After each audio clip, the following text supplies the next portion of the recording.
This channel does not promote any violence, harmful, or illegal activities. All content provided by this channel is meant for an educational purpose only. মানুষের পাশে মানুষের সাথে আমরা আছি এই বাংলাতে। আপনারা দেখছেন সংবাদ শিরোনাম।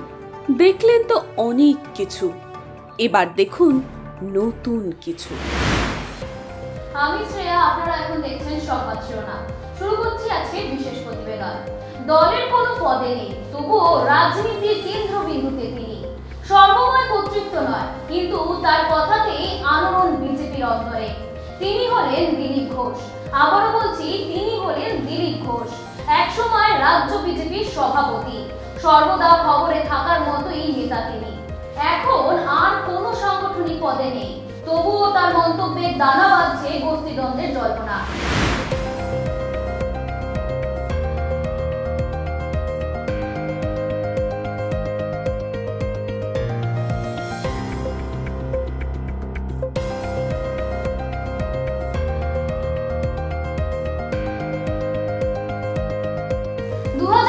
সালে রাজ্য বিজেপির সভাপতি হন দিলীপ ঘোষ।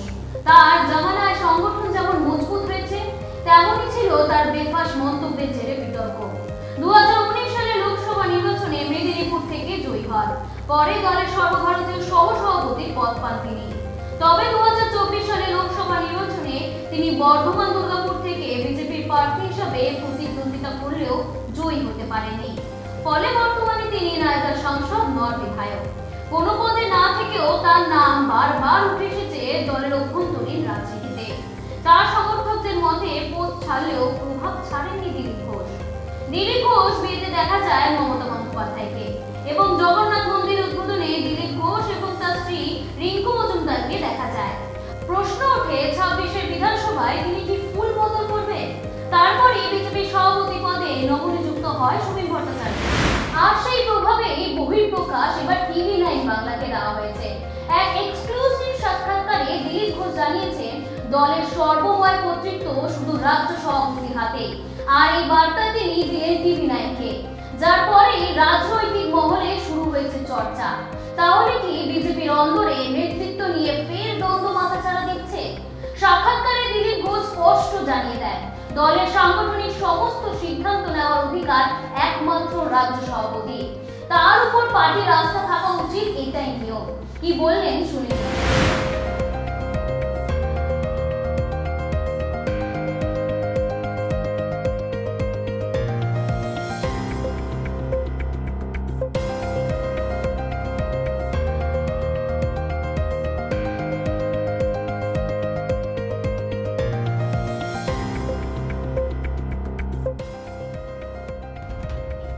কালকে বিরোধী নেতা পরিবর্তন হতে পারে, তাকে হয়তো বড় দায়িত্ব দিয়ে পাল্টে দিল। সেই জন্য তিনি বিধানসভার নেতা আমাদের, আর তিনি তো মাস লিডার আছেন, কিন্তু পার্টির ব্যাপারে সিদ্ধান্ত নেওয়ার সম্পূর্ণ অধিকার আছে রাজ্য সভাপতি। তার প্রতি সবার আস্থা থাকা উচিত, এটাই পার্টির নিয়ম। পার্টিতে যেমন আমাদের ক্রিকেট টিমে অনেক পুরনো প্লেয়ার আছে। আজকে টেস্ট খেলছে ভারত ইংল্যান্ডে গিয়ে, তার লিডারকে একজন কম বয়সী ছেলে, যে 25 বছর বয়স, সে হচ্ছে নেতা। কারণ তার পারফরমেন্স, তার কাজ করার, লড়ার মানসিকতা। তার নেতৃত্বে 35 বছরের বয়স্ক ক্রিকেটাররা আছেন, তারাও কেউ ক্যাপ্টেন ছিলেন আর সম্পূর্ণ দিচ্ছেন। তো পার্টি যাকে নেতা ঠিক করছে সে আমাদের নেতা। আমরা আর তো আমি একজন ক্যাপ্টেন ছিলাম, আমি একজন সেই পার্টি টিমের খেলোয়াড়।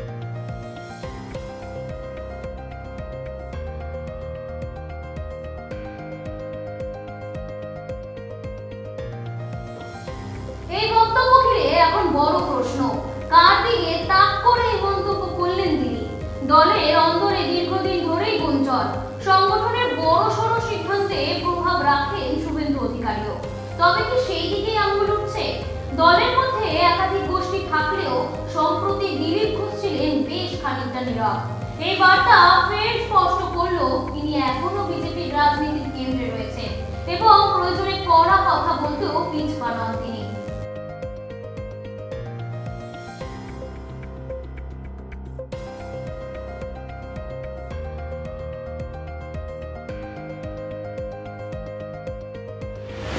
কাশ্মীরে না যাওয়ার পরামর্শ দিয়ে বিতর্কের কেন্দ্রে শুভেন্দু অধিকারী। বলেছিলেন আগে প্রাণ বাঁচান, ভুলেও কাশ্মীরে যাবেন না। আর সেই মন্তব্য ঘিরেই এবার বিজেপির রাজ্য সভাপতি শ্রমিক ভট্টাচার্যের কটাক্ষ। ওর বোধহয় হিমালয় পছন্দ। তাহলে কি বিজেপির দুই শীর্ষ নেতার মধ্যে ঠান্ডা লড়াই চলছে? কি বলছেন শুভেন্দু অধিকারী, শুনুন আগে।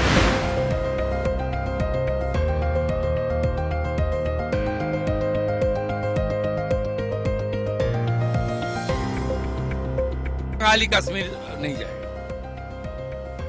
जहां मुसलमान आबादी ज्यादा है, मैं देखिए आउट ऑफ पार्टी एफिलिएशन, मैं पार्टी एफिलिएशन में नहीं बोलता हूं, ये बीजेपी का एमएलए नहीं। मैं जिस तरीके से बीटन अधिकारी का वाइफ, समीर गोयल जी का वाइफ का आंसू देखा ना, मैं उनको सुझाव दे दिया, भाई जहां मुसलमान आबादी है उसमें मत जाओ। कश्मीर जाना है तो जम्मू जाओ, कश्मीर जाना है तो जम्मू में जाओ। जहां मुसलमान आबादी ज्यादा है मत जाओ, मत जाओ। अपने कपड़ा खुल के और सिंदूर देख के चुन चुन के मारा है। हमारा हिमाचल प्रदेश है, जाइए ना, देवभूमि है। এই স্পষ্ট বক্তব্য কেবল দিলীপ ঘোষের নিজস্ব অবস্থানই নয়, বরং রাজ্য বিজেপির অভ্যন্তরীণ নেতৃত্ব সংকটের একটা স্পষ্ট প্রতিচ্ছবি। সামনে দলীয় সম্মেলন, তার আগে এমন মন্তব্য বিজেপির রাজনীতিকে কোন দিকে নিয়ে যাবে সেই দিকেই এখন নজর রাজনৈতিক মহলে। এই সংক্রান্ত আরো আপডেট পেতে চোখ রাখুন সংবাদ শিরোনামের পর্দায়। আপনারা দেখছেন সংবাদ শিরোনাম ডিজিটাল, মাথা উঁচু করে এগিয়ে চলার শপথ।